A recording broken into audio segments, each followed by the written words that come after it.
Messieurs, Mesdames les journalistes, chers collègues du mouvement Lavallois, tel que mentionné plus tôt, mon nom est Lydia Bouliane et je me présente la candidature à la mairie de Laval sous la bannière du mouvement Lavallois. D'ascendance arménienne, je réside à Laval depuis ma jeunesse, plus précisément dans le quartier de Sainte-Dorothée. Après des études collégiales au Collège de Vanier, j'ai complété des études supérieures à l'Université de Concordia, où un baccalauréat en relations humaines m'a été décerné. Je travaille dans le domaine de l'immobilier comme agent immobilier affilié chez Sotheby's International Realty Québec. C'est dire que j'ai l'occasion de rencontrer plein de monde à l'intérieur de mon travail et d'établir des relations d'affaires. Comme vous pouvez le voir, le fait de résider à Laval, ma formation autant que mes expériences de travail me rendent apte à présider les destinées d'une municipalité comme Laval. Je compte y parvenir en m'appuyant sur le conseil municipal, l'aide de fonctionnaires compétents ainsi que l'appui des Lavallois et des Lavalloises. Au mouvement Lavallois, nous travaillons d'arrache-pied depuis plus de 6 mois maintenant à la mise sur pied d'un nouveau parti municipal.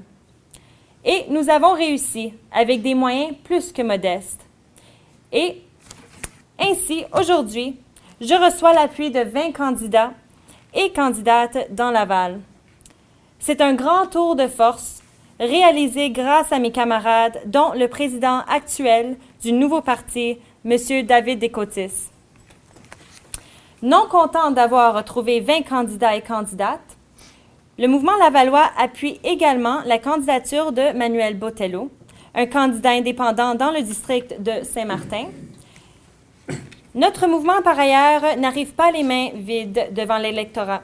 Aujourd'hui même, nous venons présenter publiquement un programme électoral fort crédible pour notre ville.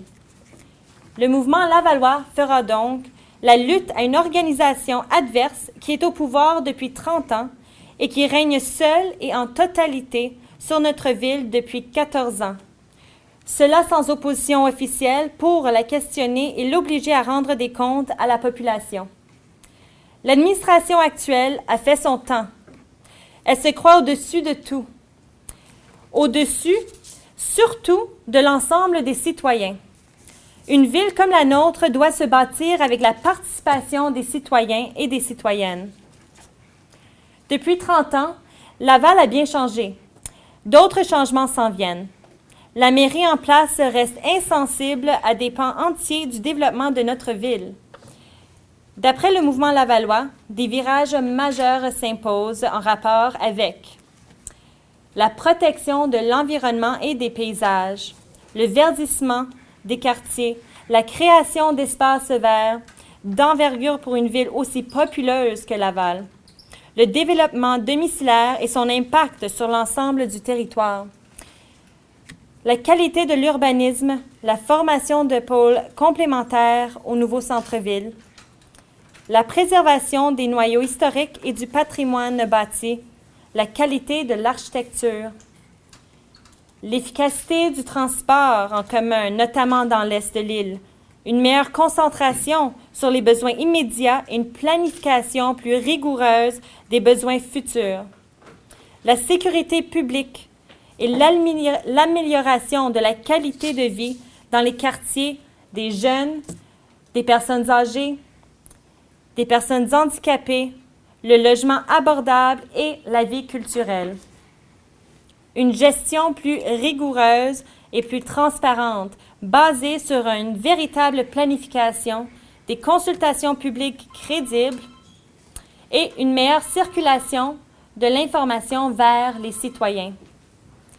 En lien avec ces virages importants, le mouvement Lavallois offre à la population lavalloise un programme dont mes collègues et moi-même allons vous exposer les grandes lignes ainsi que les principaux engagements du parti. Je laisse la parole à notre candidate Niki Petropoulos dans le district d'Abaraplouf. Merci.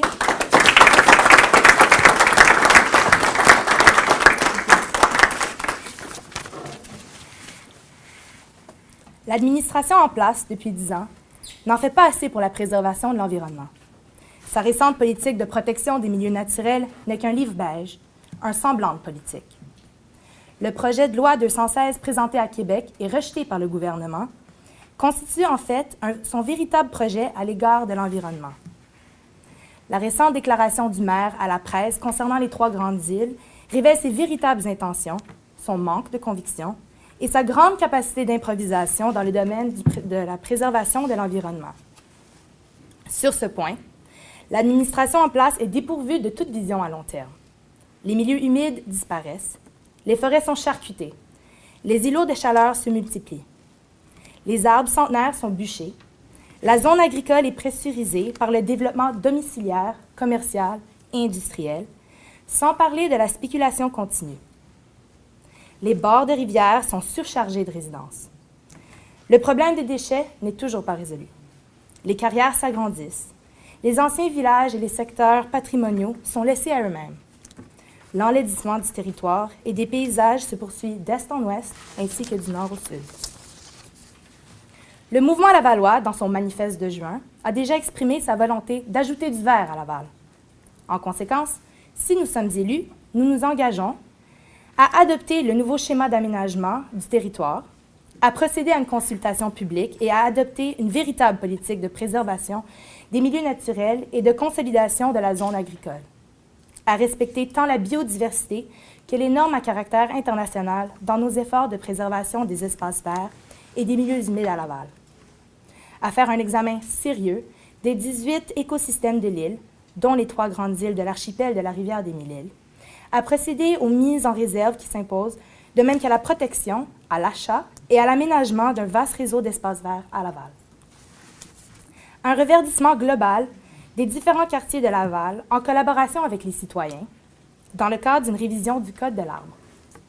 À soumettre à cette politique de reverdissement les nouveaux quartiers mis en chantier. Je cède maintenant la parole à mon collègue Benoît Foucault.